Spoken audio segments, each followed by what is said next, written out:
Hi, guys, and welcome to Podcast Full of Women. Can you hear that?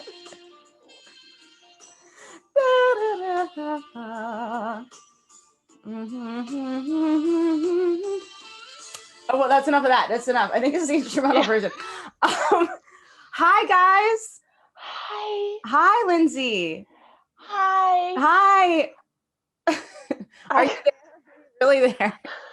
Can I see you? Can I see you? I'm so blue and shiny. Fuck, I powdered. It's fine. Guys, it's Podcast Full of Women. We're back, 2020 style. Yep. But this time, you're visually seeing us, possibly, and hearing us as you normally. Yes. Which is not as exciting, but you're hearing us and seeing us. We missed you guys. We missed you guys so much. Mhm. Today is a special episode. It's episode 50. Oh, snap. That's right. 50. 50 or 05. I see it in reverse. Great. Oh my gosh. We both have Oh my cocktails. We both had really long days. But it is really surreal for us because I have not seen Lindsay. Okay, so when's last time we physically saw each other? We took a walk in the woods. In Central Park, not the woods. I'm like such a New Yorker. We took a walk in the woods.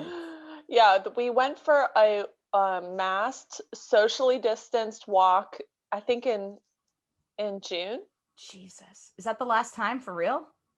Or maybe, yeah, I think it was No, it was in July or August. It was in July. Oh, I know that because of my timeline of dating.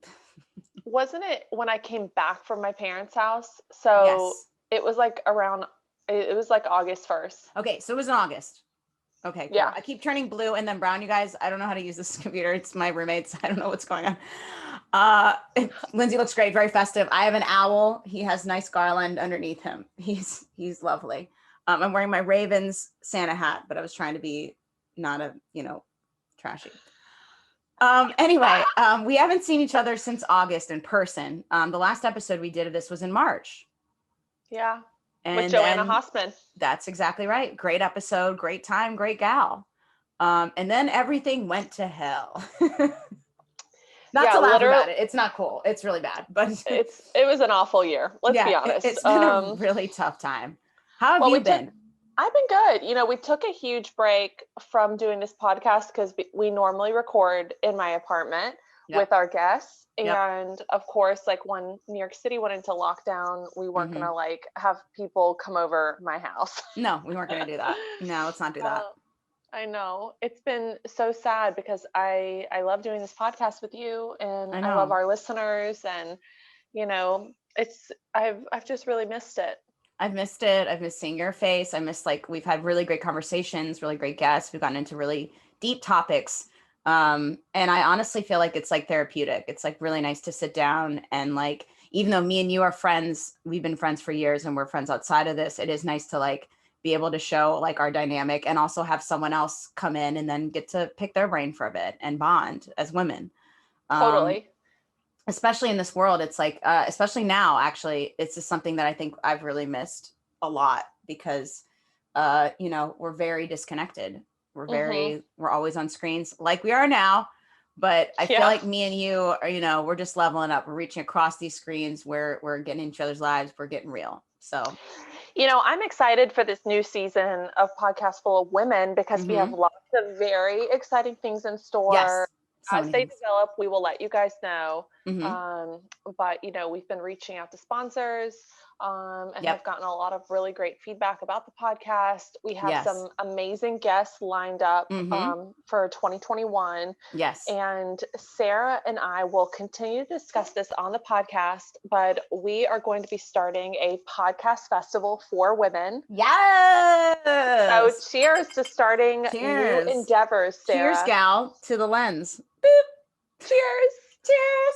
Speaking of cool ladies doing their own podcast, Sarah has something to share with all of you.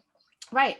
So guys, before we get like into it, like deep into it, one of my friends, two of my friends actually, my very good friend, producer Ashley Kate Adams of AKA Studios Productions, is co-producing a new podcast called Murder She Told.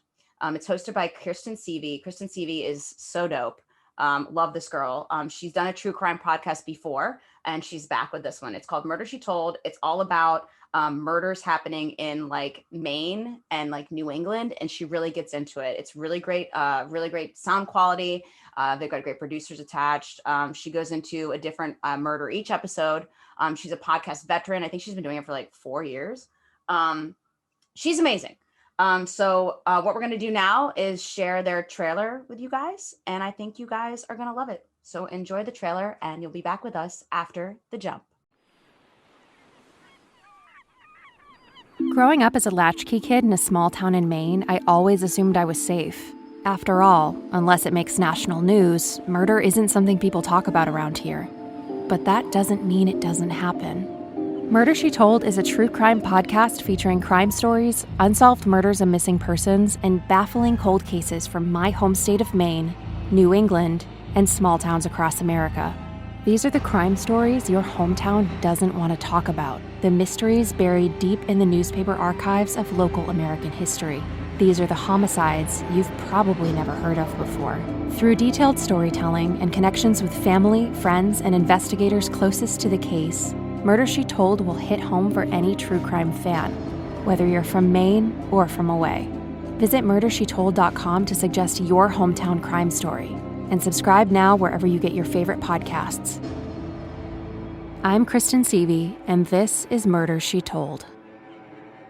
And we're back, guys. Yeah, that trailer's amazing. I can't wait to tune in. It starts on December 15th. So when this comes out, it might have already just started, or we might have made the cut. We'll see. But we're trying to get it under the wire as quick as possible. But it's going to be everywhere podcasts are heard on December 15th. Murder She Told. Tune in. Love it. Love it. Love them. Love ladies. Love podcasts. Yeah. So how's your day been? I'm exhausted. We are in the midst of potty training a 2.5-year-old. Woo! So, good Lord. Is it going well? I shouldn't say 2.5-year-old. He's going to be 3 in 2 months. So we really have put it off pretty much as long as we could. Oh my God. I don't know if you remember. I don't even know I guess it was at the beginning of the lockdown, so I didn't talk about it, but we tried to potty train him the first 2 weeks of quarantine. I kind of remember this, but I didn't bring it up again because I think it went there, but also I didn't want to be like, how's it going? And you're like, don't ever talk to me again. Yeah. Yeah. Also, like, I read this potty training book that was like, don't tell a soul that you're potty training because everyone will give you advice. And if you quit, everyone will judge you. And that book was 100% right. What? Really? Yeah. Where the few people I did tell, they're like, oh, well, are you not giving him M&Ms? And I was like, should I be giving him M&Ms? What? But, all my lofty goals have been thrown out the window. I am giving him M&Ms to sit on the potty now. I mean, M&Ms are good. It's like they say it's hardy. It's hardy. It's harder to. They say it's harder to have a good M&M before you do a BM. Yeah, exactly. It's terrible. Good for you. I'm sorry. They say it's harder to potty train boys versus girls. So it's like it feels difficult. I don't know if it's just me. Nolan is so physically active and I love that about him. He always has been. Always has been. He's 1,000 times more athletic than I am as an adult. And so he just loves to move and he doesn't want to sit still on a potty. But he had right before bath tonight, he peed on the potty and I lost my shit. I was so freaking happy. Did you cry? I almost did. Just because I feel that. Kids pee throughout the whole day. So only peeing once in the potty all day means that all day long he's peed like on the floor, in his little underwear. That's not what camels do. I don't know what camels do. They just I don't know. I'm not a biologist, but yeah, he's got a bladder of steel. Well, no, the opposite of that. It's like a bladder with holes in it that's constantly so isn't being on it. Okay, dribbling sorry. On your couch. So, or not my couch, we're at my parents' house. So it's their couch. We put blankets on it. It's all good. Well, that sounds like an adventure. Damn. Okay. Well, yeah, my dad really loves to tell this story about my potty training experience. So the fact that girls are a problem too, because apparently I was a problem. My dad likes to tell the story to like grown adults, like in really like good settings, and like sometimes people I don't know as well. So he'll do this. So might as well just share it to everyone. There was a weekend before preschool, so I was around the same age. Where I just was not about it. I was like, I'm not going to pee on the potty. I won't do it. Like, I'm living my truth. I love how this is working out for me. This life has been great. I'm not doing it. And my dad was like, we're going to get her to do it. We're going to work on her all weekend. So my dad approached it like militaristically and really, really aggressively. And, so he tried all weekend. One of the things he likes to quote me on is because he would talk to me and say, like, if you don't do this, you're going to get diaper rash. Don't you, blah, blah. And I was like, I won't pee on the potty and I want diaper rash. I want diaper. My dad was like, cool. She's crazy. But then I went to preschool and I saw that all the other kids could use the bathroom fine. And that I was like this baby back bitch who couldn't. And immediately that night I was like potty trained essentially. I was like, okay, let me just, so I was forced into it, not by my parents couldn't do it, but just peer pressure in preschool, feeling like a piece of shit. Yeah. I know that's not the solution for you. That's not even any advice because I'm not giving any advice. Believe me, I don't know anything. Yeah. But that's the only way I got there. So I was a problem too. So, that's the thing is like, you have to like show him you peeing on the potty. And then he's like, Lord. And then he's like, yay, yay, yay. Like, you're like, go mom. And you're like, this is so weird. And I hope you don't remember this. like, please in the recesses of your brain when he's having like flashbacks, like when he's getting married and he's like, memories of mom. He's like, oh, that just pops in and he's like, he forgot about it. It was at the recesses, but it came forward. Truly, that is my fear. But, as always, I'm very busy with production work and all this stuff. So it just feels like a lot where like I'm in the middle of a phone call or typing an email. And then like he starts kind of doing a little dance and I'm like, gotta go. Oh my gosh. I'm just trying to juggle a lot right now. So, well, let's talk about, cause you've been juggling a lot. Let's talk about what we've been up to since quarantine. I mean, maybe we can go like on a sort of a timeline. Like I know when we stopped recording for a while there, it was just it was really bad in New York. It's been really bad. It's been really bad in this country and in the world. But New York specifically got hit so hard at the beginning. Your sister works in, the healthcare system. So I can't imagine what that was like for her and still continues to be. It was just a really rough time in the beginning. And I don't know about you, but all I could do was like, that's when I started doing yoga for the first time. I used to make fun of it because I was like a dancer for years. I was like, yoga, whatever. And I did beginners and it destroyed me. And I was like, oh, okay, yoga's bad. Okay, I'm going to try this. So me and Dorian, my roommate, were stuck in this like really small apartment and not going anywhere, just ordering groceries through Instacart because we were scared to even walk out basically outside at all. And I know most of us were, thank God for the roof, to get some fresh air. But yeah, we just did yoga. We did our live streaming, our gaming. We hadn't live streamed before until the pandemic for quit playing gaming. And then I started the Artist Way. And the Artist Way honestly changed my life. It got me through a lot of things because you have to think like going into this, I just gotten divorced in December. And I was really feeling good. I was like, that's behind me. I'm out living my truth. I just got to the Poconos with a bunch of like coworkers for Dolby. And like, I was really just doing great. And then everything just kind of stopped when I was ready to kind of get out there. And I was stuck in this apartment that I built with somebody for, 10 years, with a new roommate who's my best friend who I love. But it was like such a different time. And I think if I hadn't been forced to be in this space and kind of go through this and do the Artist Way and do yoga and kind of like have to deal with all the things that I dealt with, but I was really dealing with. I don't know. I don't think I would have been as dope as I am now, feeling as great as I do now. So as much as this year sucks, this isolation kind of forced me to get there. That was kind of like the first few months for me were just a lot of like inflection and an Artist Way, I don't know, and yoga. Yeah, that's awesome though. I feel like you are in a really great place and a really creative place. Like, how many episodes of your gaming with Dorian have you done now? Hundreds. I don't even know. Like, I think we hit like over 200, 400. I don't even, to be honest, like, it was just a way for us to like connect with human beings. Cause in the chat now, cause when we would pre-record them, cause we had like we had lives, we had jobs and gigs, and we couldn't seem to line up our schedules as well as we'd like. It's hard for us to do it because we're working. And once we were just trapped here, we were like, why don't we live stream? And then like we can talk to our fans and comment and whatever. And it's honestly been just so fantastic. It's just hundreds of episodes.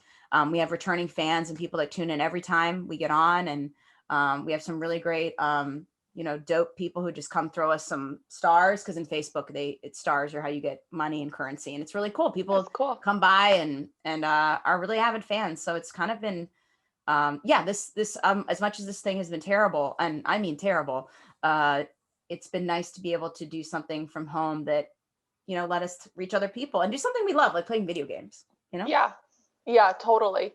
I forget who said to me the other day, they're like, I love how Sarah is this gamer. And I was like, yeah, she's so good at it. I'm blanking on who said it to me. Yeah. Dude, that's dope. I can't even remember now. Who said it to me? I think it was one of my best girlfriends, Jenna. Oh, who I think you've met, the painter. Absolutely. She's in so talented. I love her Instagram. She is. And she just gave birth again. Baby girl, no drugs. Baby girl, no drugs. Wow. So. Damn, y'all are impressive. I don't know about that. Yeah. I'm impressed with you guys. But what did the first few months for you, like, what was that like? I had just finished filming that TV pilot with Lauren Brickman and Caitlin Bizzagayo. So we were gearing up to like start pitching that. We had attached an agent to it. That's right. We were going to start reaching out to people. And then basically I had maybe about 5 shoots that were about to happen in February, or the beginning of March that I canceled. And I was like, I don't think we should do this. Like, basically, I started canceling stuff smart before it was official, because I was like, I don't want to go to an old person's apartment and film this. Like, I think that's feel responsible. Unsafe. Yeah, and feel responsible. So, some money was lost because, like, you know how it is. As soon as you're in pre-production for things, you are already paying for stuff like insurance and locations. You've already started kind of shelling out money. So that sucks because it's not like insurance companies ever give you a refund on anything. So, nope. Yeah, I was about to shoot a TV pilot with Joanna Hossman again, and that got tabled for now, even though True TV was asking for it, and IFC, they were asking basically to see a proof of concept from her. So, it's a bummer because a lot of things got canceled, and like, especially during the height of our lockdown, you weren't allowed to be in a group of people. And the level that I'm filming stuff now, like, we usually have around 40 people on set together. And even a small crew for me, I would still consider 20 to 25 people, which is still a shit ton of people. It is. So, it's definitely been interesting, but a lot of things that I was working on, I've still been able to continue to do work on because we're always, developing new marketing materials as we're pitching and reaching out to people. I was a producer on Gianmarco Cerezi's comedy special that we shot outside with 2 separate socially distanced audiences. And that is on Amazon Prime now, which is awesome. I watched it today. Loved it. Awesome. Shelf Life. Everyone, it's called Shelf Life. Gianmarco crushes it. Lindsay crushed it as a producer. It was really well done. Well edited. I loved the pacing. I loved the kind of like docu style in the beginning. Because sometimes with stand-up comedy specials, you see something and you're like, all right, just get to it. Like, no offense, Kevin Hart. Sometimes he does like an action sequence that's like 40 minutes long and you're like, let's see the stand-up, and I loved this because it was all about, not to spoil anything, but it's just like Gianmarco's kind of how being a stand-up comedian professionally and then going into lockdown and having to do these unique things like outdoor shows and things like that. And then it leads to his special. I just thought it was really seamless and it really worked well. Thank you. Yeah. We had a very interesting team on it. Jacqueline Thrapp is our executive producer and Andy Buck is our director, editor, colorist, and he shot it with one other Andy. camera operator. So Jacqueline and Andy both work in news. They both are Emmy winning news people behind the camera, not in front of the camera. Sure. But so it was very interesting to work with them because their whole thing is documentary and documentary style. And we really fused those things together with that opening documentary sequence to really show what's happening with comedy in New York City with the Zoom shows, the outdoor shows, the park shows. And then we integrate that into a 30-minute stand-up special from Gianmarco that's strictly like quarantine material, COVID material, election material. Yeah. Woo. Thank God that aged well. Yeah, I was like watching it. I was like, oh boy. I'm glad I watched this now. I'm glad I watched it now. I was less stressed out. I know. We were all still very stressed out because our goal was to release it the week before the election because it's called shelf life, because there's a very short shelf life for these jokes. And we wanted to get them out there before we knew the results from the election, because it could have clearly gone either way. Every which way. And it still is going every which way. Yeah, that's true. But it was really, really interesting. And I don't know if I'm allowed to say this, but we actually sold the audio rights to it. So I'm very excited about that. I won't give any more details besides that we actually signed a deal this week. So that makes me so excited. It was so good. Thank you. It was so good. It is so good. And I'm so pleased. And everyone can watch this on Amazon Prime. They just have to search for free. Shelf Life. It's on Amazon Prime.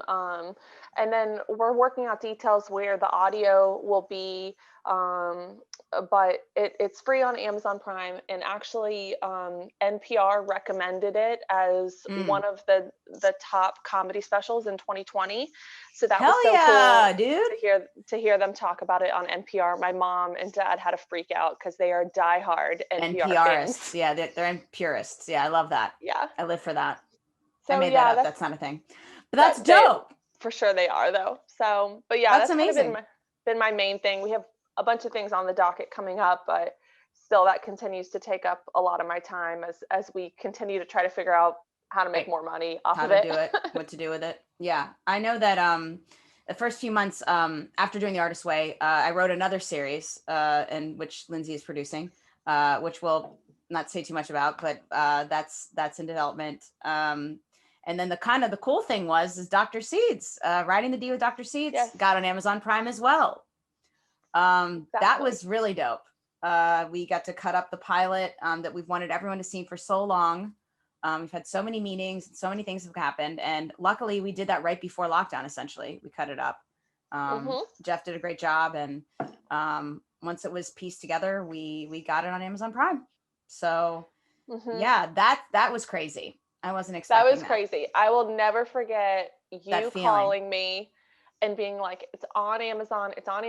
And we both were like screaming, and I literally pull up my Roku and like start typing in the stuff, and like it came on and we were just freaking out. So yeah. Your mom was so sweet. She was like crying. Oh my God. Your family was so sweet. My family's crying. My family's like, oh my God, Dr.Seeds. I mean, we shot that thing 4 years ago and 4 years and 2 months ago. Yes, but like, and so many meetings, and we got so far with it in so many different directions, and it was just getting to that point where I was like, I just want it to be seen, and hopefully it gets a good platform. And what a better platform than Amazon Prime? So can't beat it. Literally can't beat it. And it looks so good too. It just looks pops. so fucking good. It looks so good. I mean, I'm biased, but is good. And then because of Writing the D with Dr.Seeds, I got and this was a lot of this had to do with my Artist's Way journey. It was like I just was like, find different ways that are positive of getting something out there. I already was like, I'm already like that. You know what I'm like. I try to find positive, good ways. Explain to people that might not know, like, what the Artist's Way is. So the Artist's Way is a 12-week program where you every day, and I still do them. This is my notebook right here. This is my 7th notebook since quarantine, filled with 3 pages every day that I write stream of consciousness in the morning. where you have weekly assignments and things about bringing out your blocked artist. If you feel blocked or you feel inhibited in any way as an artist, if you want to feel less encumbered, and also if you want to nurture your artist and just see where it goes.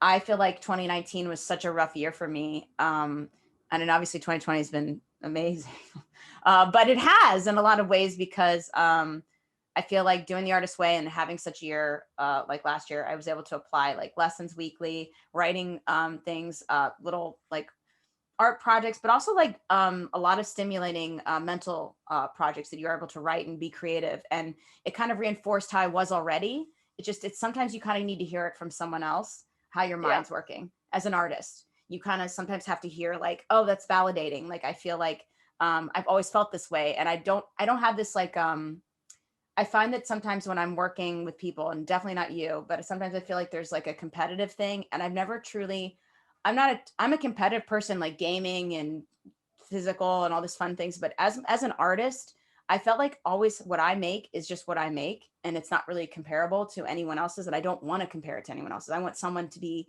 so different than me that I'm blown away when I see their thing. Yeah. And this book really made me feel good about that. I don't have that, need to just be like, I don't know. It just like, it let me like kind of encapsulate and unlock a lot of the things that I was like, felt was weird about, like writing a horror series. I wrote a horror series because of it, because I felt good about it. You know, I don't know. It just like felt differently. So as a result of that, like for Dr. Seeds to come out during quarantine and everyone's at home. So we got great views and great press. Shout out to my publicist, Adam Davenport, did an excellent job. And then that resulted in something that I didn't think was going to happen, which was like an Emmy consideration for the show. Like, what a year, what a crazy time. Great press, great run. We cracked the top 10. I mean, I just was really cool. It was just something I didn't expect, you know? Yeah. I'm so proud of you, and I'm so proud of us. And I feel like when people consistently work hard at something, something has to give. Something has to happen. Someone had to see this.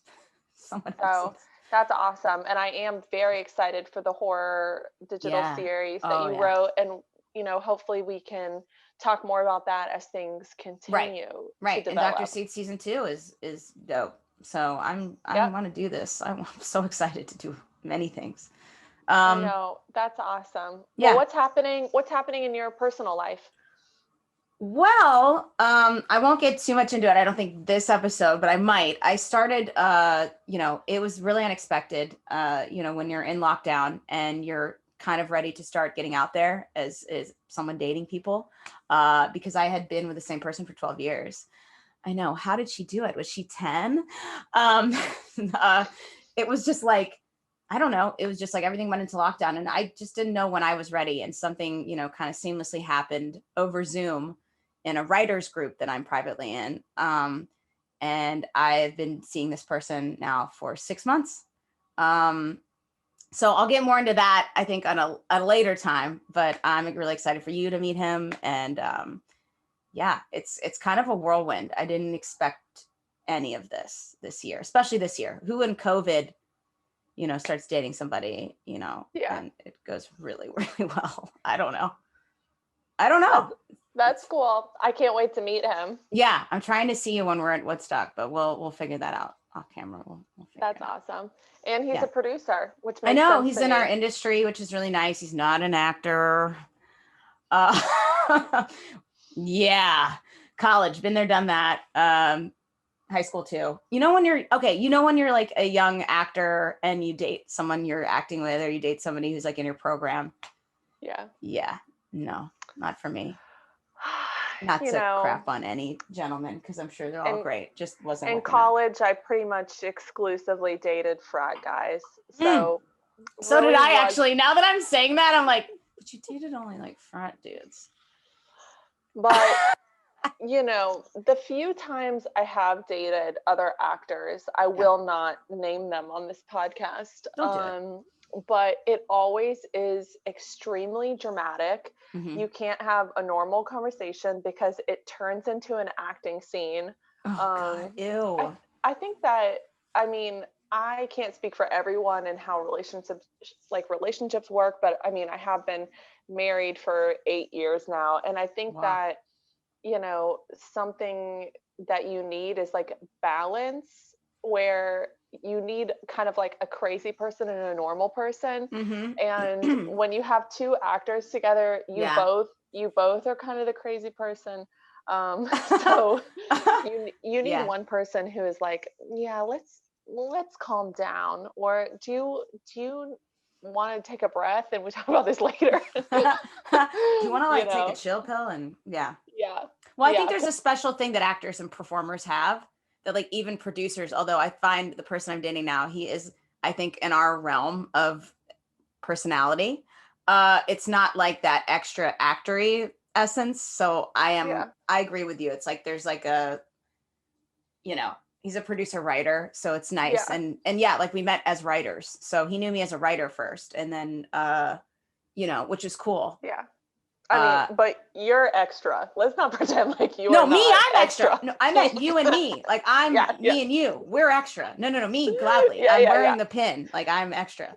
I stuck a red thing to go with my green thing for Christmas. I'll be honest, I have an owl behind me. There's dinosaurs on my shirt. It's like reindeer, a velociraptor, T-Rex carrying Santa. This is Jim Beam on the rocks. Yeah. We have a podcast. I mean, obviously we're extra. We need the balancing, calming force. Yeah. We need this. We need bouncing gentlemen. I need a tranquilizer. That's okay. Cool. Well, that's what this is for me. Yeah. Oh, and I guess, I mean, we don't have to, I would love to go into it. In fact, I would love to, and I'm putting this out there in the universe. I would love to have somebody on the podcast who's a medical professional. It could be anyone. But I recently had coronavirus, and I really, after being so careful, like one of the most careful people, it doesn't really matter though, because sometimes it just happens. And I don't know, I just feel like I would love to go into more depth about my experience, but I am feeling great.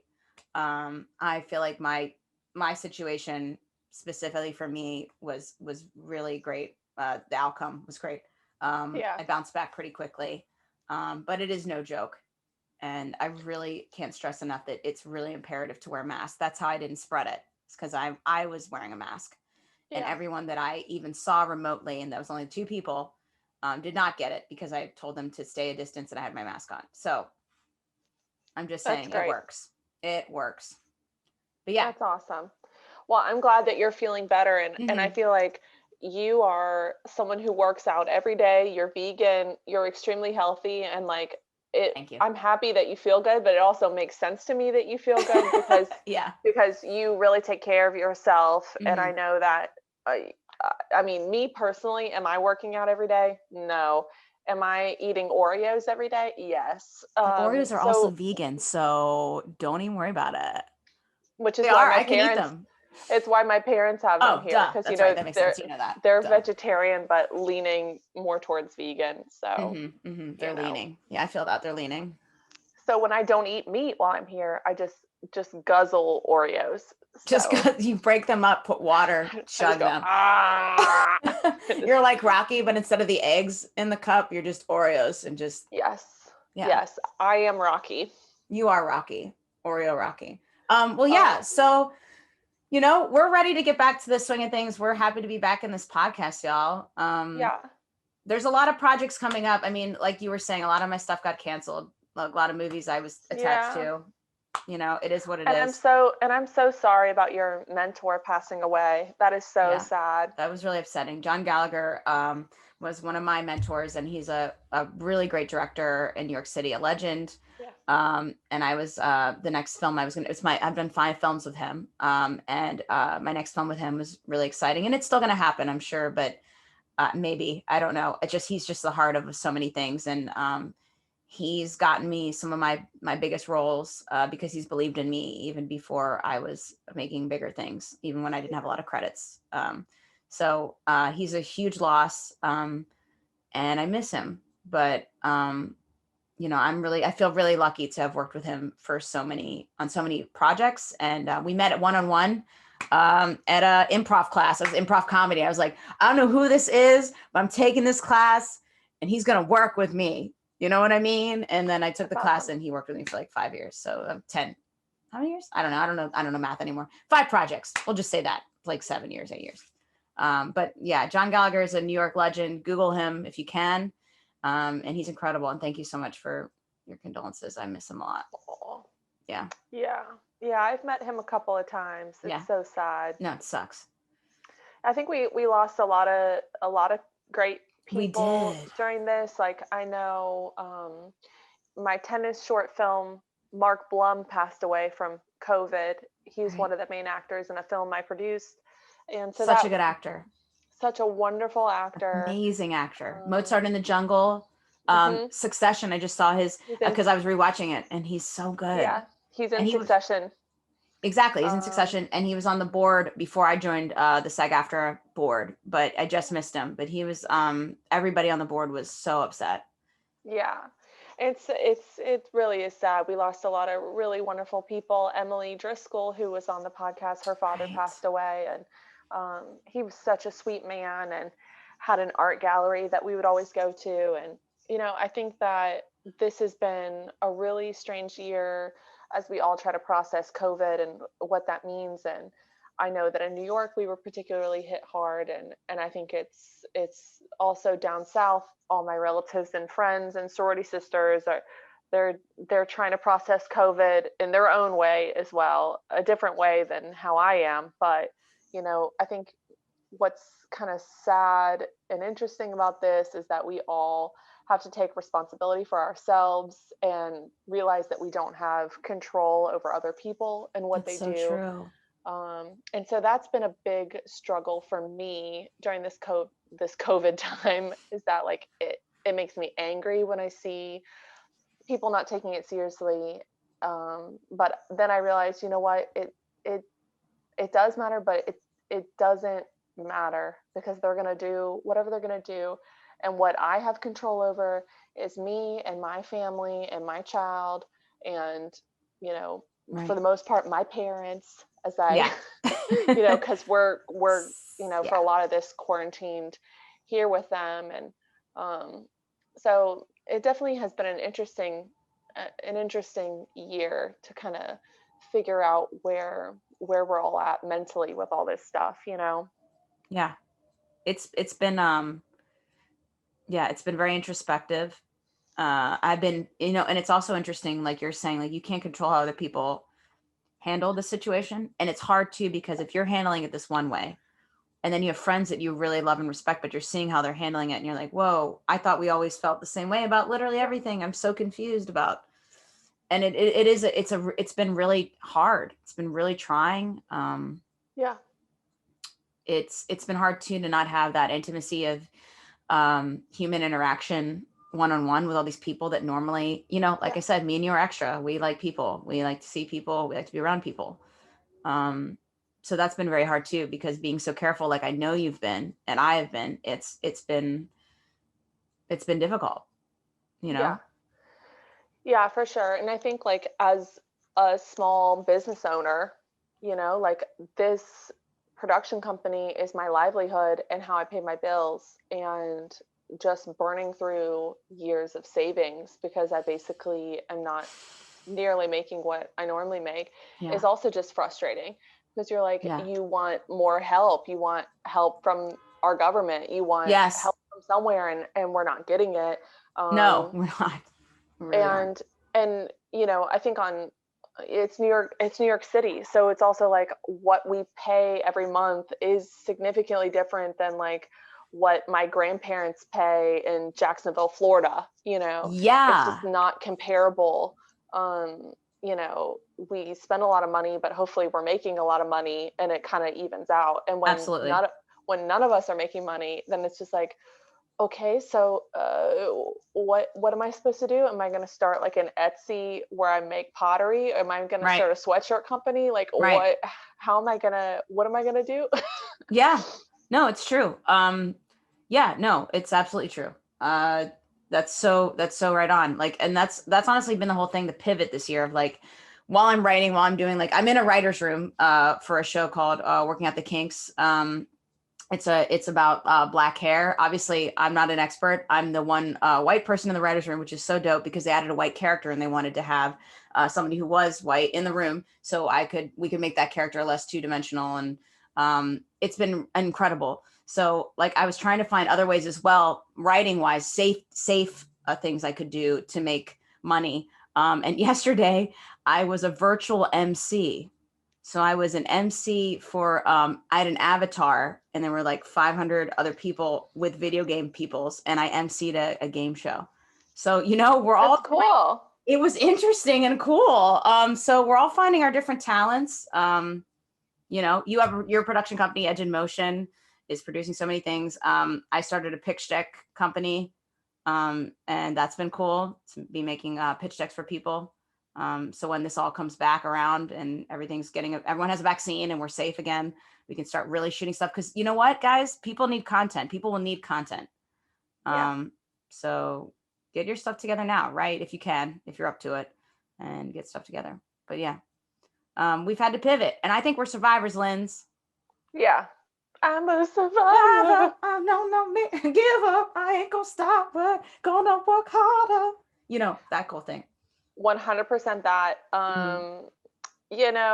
I lately have gotten very into watching Below Deck. So I feel like that's what's pulling me through. Tell me about this, because I know nothing. You were Below Deck, they're doing this thing. And I'm I don't know what that is. Explain. Guys, Zach Golden, who was the director on One Horse Town, the TV pilot I produced.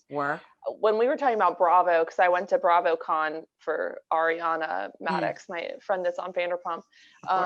And he was like, I don't know that show. The only show I watch on Bravo is Below Deck and Below Deck Med. And I was like, oh my God, those are the only shows I don't watch on Bravo. He's like, well, it's very good. And I was like, well, I'll check it out during quarantine. I literally blew through with JL 8 seasons of Below Deck. And now I'm on season 3, episode 1 of Below Deck Mediterranean.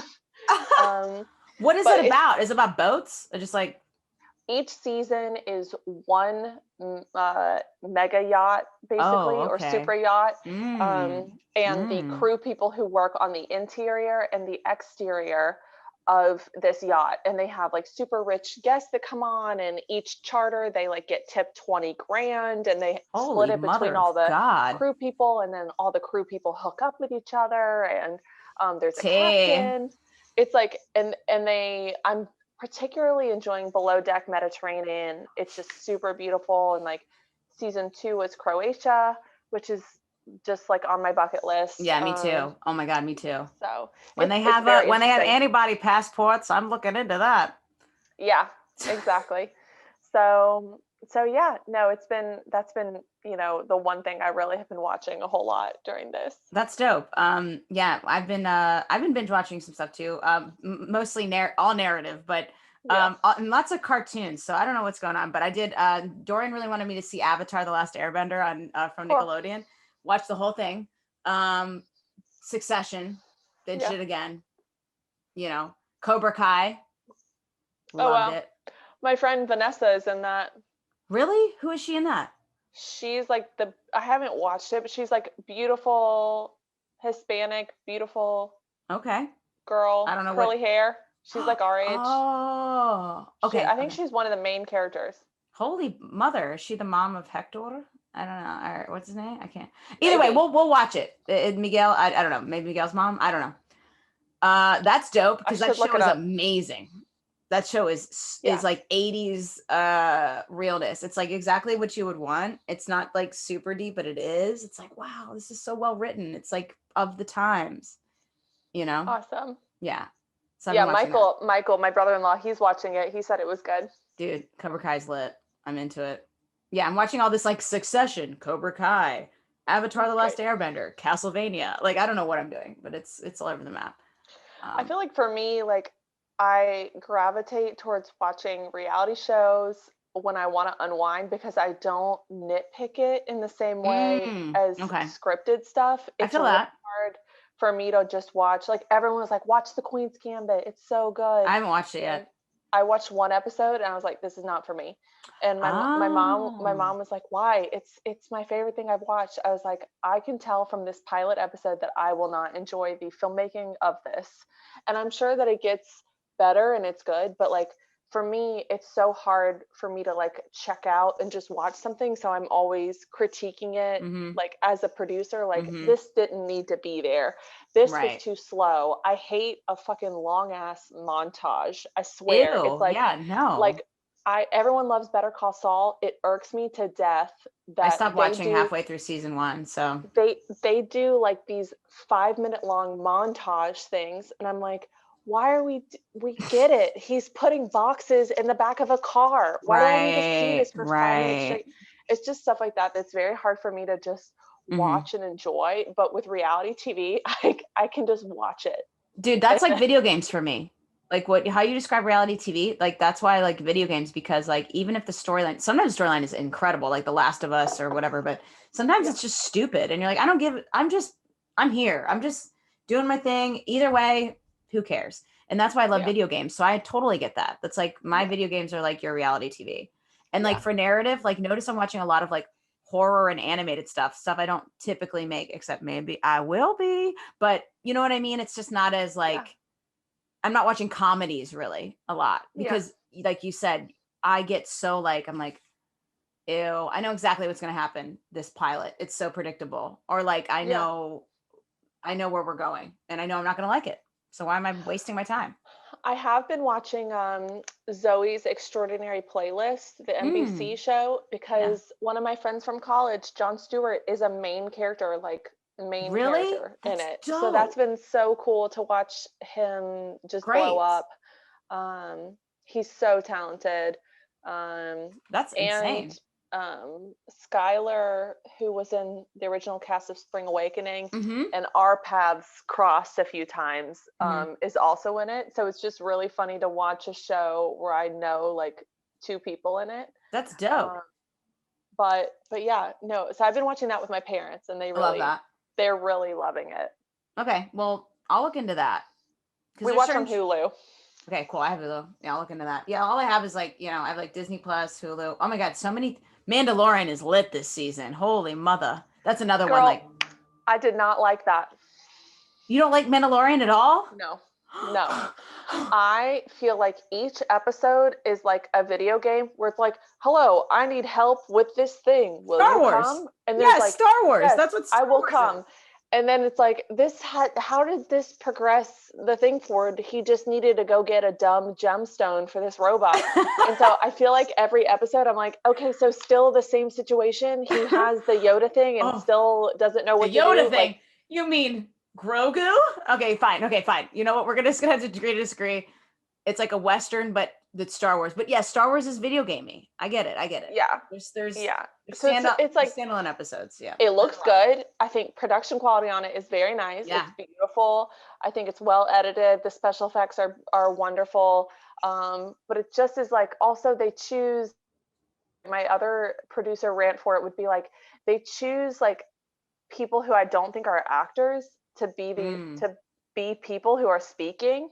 So it's like, I don't want to watch a comedian dude try to act like a space person. Like, I don't want to watch that. I want to watch a real actor play a part. You heard it here, folks. Lindsay's throwing down the heat. She dropping the mic on these babies.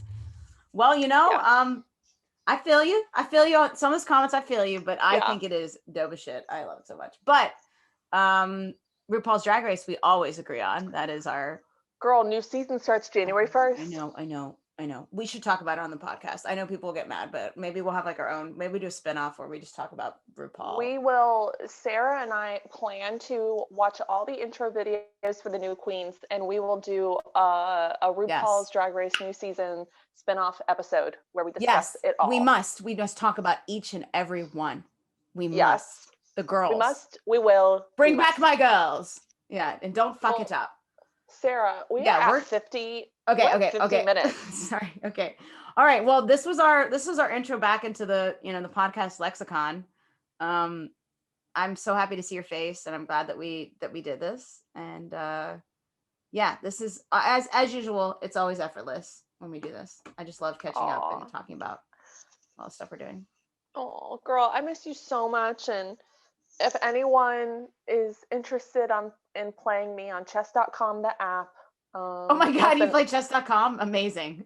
Everyone is very into chess now because of Queen's Gambit. I've always been very into chess. And now, hey, girl, download the app and chess.com, play let's go. Me. Oh, God damn. Okay. Let's go, girl. Put some money where your mouth is. Okay, now I'm scared. It's like I haven't played in years, but I do love chess, and I always thought chess pieces were so cool, and like, oh my God, I love chess. I do too. I haven't seen the Queen's Gambit though, so I'm not in that whole lexicon of people. So yeah, we said lexicon a lot tonight. Anyway, we love you guys, and so I guess our goal is to come back after the new year. Yeah, I mean, there's some announcements and things we want to talk about, so we might be coming back soon. Depending on how this holiday shapes up, like, you know, you will hear from us. Done. Like Period. She said, full stop. We see you when you're sleeping. We know when you're awake. We know if you've been bad or good. So be good for goodness sakes. Yeah. No, can I, before we go, can I just say, I've been, okay. What did you think when you were little about Mommy Kissing Santa Claus, the song, I Saw Mommy Kissing Santa Claus? What was your thoughts on that? Because I would love to hear if it upset you like it did me when I was very young. It probably shouldn't have had the concept of cheating. I don't know. Did that upset you? I'm asking my friends. You know, I think by the time I really thought about it, I was like, oh, it's because Daddy is Santa Claus. Okay. So wish I was later older, because when I was like 5 or 6, maybe, I don't know what the round was, but I Saw Mommy Kissing Santa Claus. I'm listening to this song and I'm seeing my dad, like, I saw Mommy. I'm like, what the fuck is this? So you thought the perspective of the song was your dad watching your mom kiss Santa. No. Like your dad is the cuck. Yeah, well, yes. I thought like this is so messed up. Like, why are we cool with this? He comes in our house and he's making out with Mom, and Dad's just like, you know, it really upset me. And like, I've talked to Dorian, same reaction. He had the same thing, like super young, and his parents were like, why do you have the concept of cheating? And you're like 4 or 5. What is wrong with you? What is wrong with you? But it just like I thought my dad, before I knew that word, was like a cuck. It was so upsetting to me. And other people are like, Sarah, it's because like Santa is your father. I'm like, bro, I didn't know that at 5. Like, I was into the magic. You know? So I took it literally. And my mom used to laugh and be like, oh, she's, and I'd be like, this is upsetting. Okay, sorry. Wow. That was my question. Okay, no. Okay, so just me and Dorian. I wonder if anyone else said that feeling. I want other people that have been children, who've heard that song, or upset. Tell me how you felt. I want to hear it. Girl, don't be embarrassed, because I thought for years, until JL told me otherwise, that it was laptop, not laptop, because of like computer labs.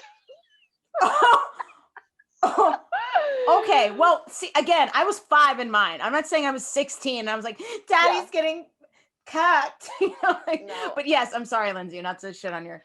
It's fine. I'm talking about maybe 7 years ago. I was like, have you seen my laptop? And Jill was like, your what? And I was like, my laptop. And he's like, you mean your laptop? And I was like, my laptop? He's like, laptop? And I was like, I live for that. No, I think that's amazing. Good for you for living your truth for so long. But I thought it was because, remember, like growing up, you would go to the computer lab. Yeah, that really, in school, Oregon Trail. Like, before we could take our computers places, we all went to the computer lab. Yeah. So you were just your laptop. Laptop. You get to take the computer with you. Laboratory top. Duh. Yeah, no, I feel you. I'm sorry. Lindsay, that's great. I'm going to try to think of other things because there are things that I have been very wrong.